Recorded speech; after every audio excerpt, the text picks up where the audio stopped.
तो नहीं गुरुजी, आपकी शक्ल हम देखते हैं तो उन्हीं की तरह लग रही है मुझे। उनका तो देखते हैं ना हम वो प्रोफेसर, देखते हैं प्रोफेसर। कोई बात नहीं, आपको देख अच्छा लगा। मेरे को ऐसे लग रहे हो आपके तो मैं तो उन्हीं सोच रहा था उनकी छवि देख रहे हैं हम आप में। चलो कोई बात नहीं। बोलो जय श्री राम। जय श्री राम। हाँ,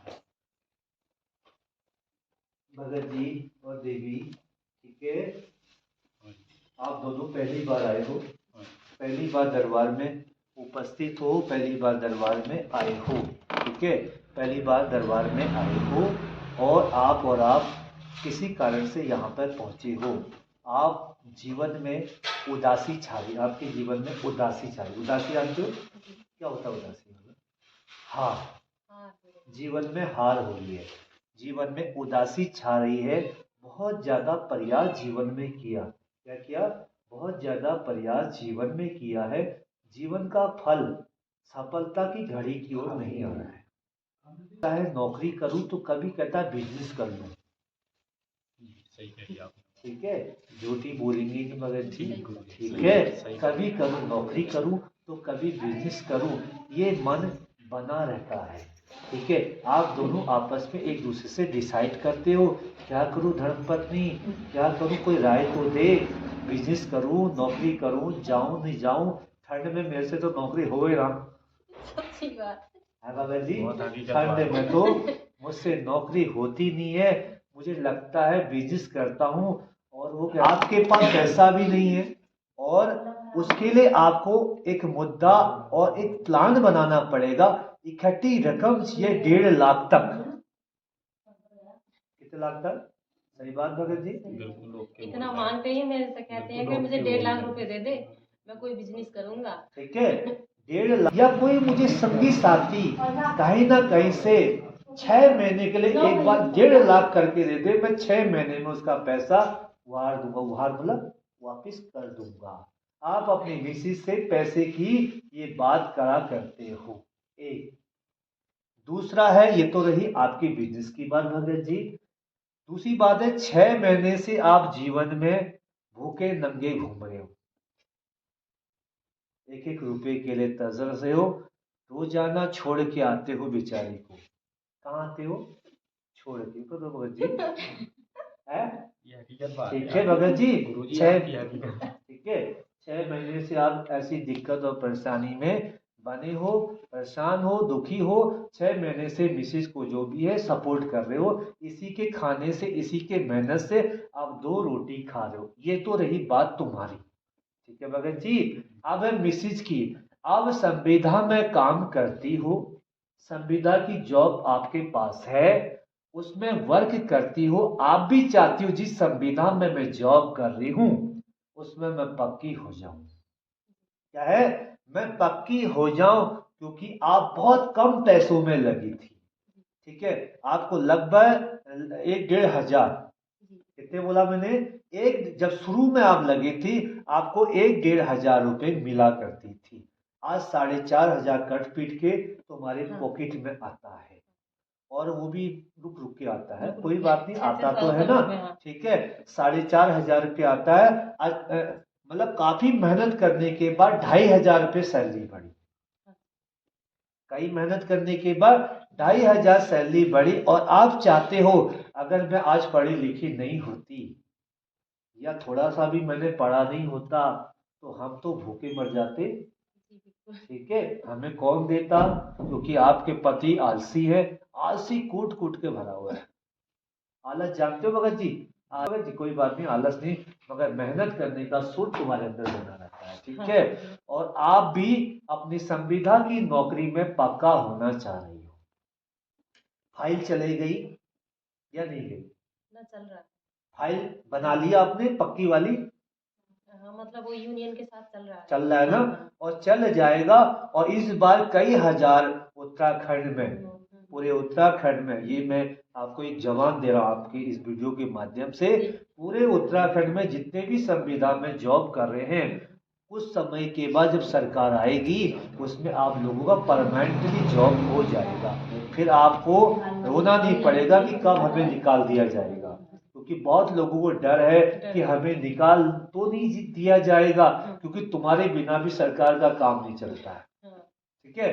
मगर संविदा की जॉब आपकी परमानेंट हो जाएगी। जो फाइल बनी हुई है, जिस यूनियन की जरिए आपकी फाइल बनी है, वो फाइल आपकी पास और आगे पहुंच गई है, क्या है, पहुंच गई और चले जाएगी, और परमानेंटली आप संविदा वाली नौकरी, जिसको बोलते हैं आंगनवाड़ी, ठीक है, आशा आंगनवाड़ी, ठीक है, उसमें आप पक्की हो जाओगे, ठीक है। ये भी आपके मन में था कि मैं जॉब जो करती उसमें मेरा सही चलेगा या ऐसा ही लटकती रहूंगी, ठीक है। जब आप ये जॉब नहीं करती थी, तब आपने धर्मपति और धर्मपत्नी से आप कहते थे मैं जॉब तो नहीं कर रही हूँ, थोड़ा सा कुछ नहीं सीखा, कहीं जाके वर्क नौकरी करने का प्लान था, कंपनी में जाके था। आप अपने पति से कहते थे पहले, क्या कहते थे कि जब आप अपने पति से कहते थे पहले, जब आप नौकरी नहीं करते थे, जब आपको नौकरी संविदा में नहीं लगी थी, तब कहते थे अपने पति परमेश्वर से कि मैं कंपनी में जॉब करने जाऊं, तो ये कहते थे मत जा, मेरी बेइज्जती हो जाएगी, है मगर जी। आदमी की तो बेइज्जती होगी ना जब औरत काम करने जाएगी, ठीक है। इसलिए आपने मना किया नहीं किया है मगर, बोलो किया मना है मगर जी। ना वैसे मना तो नहीं था, मगर इनका वो नहीं था नौकरी कराने का कि बाहर नहीं ठीक है, नहीं कराना, तो फिर भी मना हाँ, तो कराना। आप कहते तो थे ना मैं जॉब करूंगी हाँ, करके, आपको बढ़िया जॉब मिल रही थी, तो इनका लगभग कहना था मैं पालूंगा, जैसे भी 10-12 हजार मिल जाती, हाँ। अगर तुम चले जाते। और जॉब कहाँ था, आउट स्टेट में, कहाँ स्टेट में, आउट में, यहाँ से उत्तराखंड से दूसरे राज्य में जॉब का माध्यम भी बना रहता था। मगर कोई बात नहीं, दोनों की सलाह हुई, अच्छी बात है। मगर यहीं पे उसके बाद यहाँ पे नौकरी लगी, ठीक है। इस सोचने के बाद फिर लगी आपकी उत्तराखंड में नौकरी, जो क्या आप छोटा सा एनजीओ, एक शाखा, एक समूह चलाते हो, जिसमें आप वर्क करते हो, समाज का और सरकारी कार्य का वर्क। पहले से ही मेरे मन में था जॉब करने का, ठीक है। मगर क्या है, आपकी लगन पूरी हो गई, मगर मैडम बनने का था मन। मैडम जानते हो क्या होता है, मगर परिस्थिति आपके जीवन में, परिवार में हो नहीं पाई, पूरा पढ़ा नहीं पाए परिवार वाले आपको, परिवार वाले ना ज्यादा पढ़ा नहीं पाए। फिर शादी के बाद भी भगत जी पढ़ा नहीं पाए, तो मन था कि फॉर्म भर लूँ, ये भर लूँ, बहुत मन होता। तो अभी भी तुम्हारे पास टाइम है, कर सकते हो कुछ तो क्या है, अभी भी आप अपनी धर्मपत्नी को कोर्स पढ़ाई करवा सकते हो, ठीक है, इसको पढ़ा सकते हो। अगर देखो पढ़ाई कभी भी काम आती है ना, तो अभी भी पढ़ा सकते हो। अगर पढ़ा लोगे ना, आने वाले समय में क्या पता अच्छी पोस्ट में सीधे ऊपर पहुंच जाओ, ठीक है।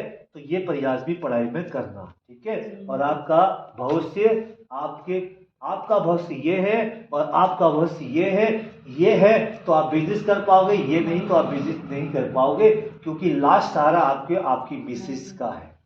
किसका सहारा है, आपकी मिसेस का है। किसका है, सारा मिसेस का है। फिर भी मैं वादा देता हूं, आप किसी खेत खलियान में कोई छोटा सा बिजनेस, पोल्ट्री फार्म के विचार में बैठे हुए हो,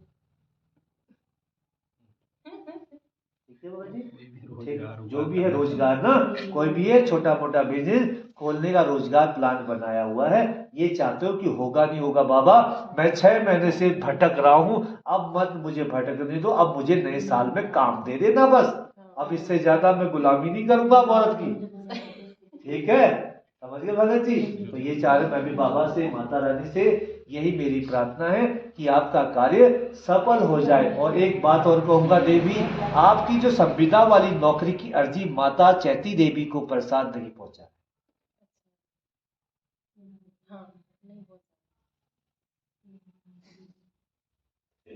खसक तो नहीं है मेरी बातों से, नहीं इनका है, सही कह रहे हो, जो भी ऐसे हर कोई नहीं बताता गुरुजी, ये आप सही बात बता रहे हो, हमारी हकीकत बात है। चैती देवी का प्रसाद, चैती देवी का प्रसाद, आपकी संविदा वाली नौकरी का प्रसाद पहुंचना है, वो पहुंचा नहीं है। अगला मेला चैत का आएगा, वो चैत की नवरात्रि में आप चैती माता को प्रसाद दे के आना, क्योंकि माता कृपा करती है तो बराबर करती है भगत जी, ठीक है। क्योंकि चैती माता को आपने प्रसाद देना है, एक प्रसाद दे लेना, फिर मन्नत कर लेना, और जो भी जीवन का, देखो जीवन में हर कोई इंसान कुछ ना कुछ मांगता रहता है भगवान से। आपने भी मांगा, चैती माता ने आपको दे दिया है। ठीक है, हाथ करो।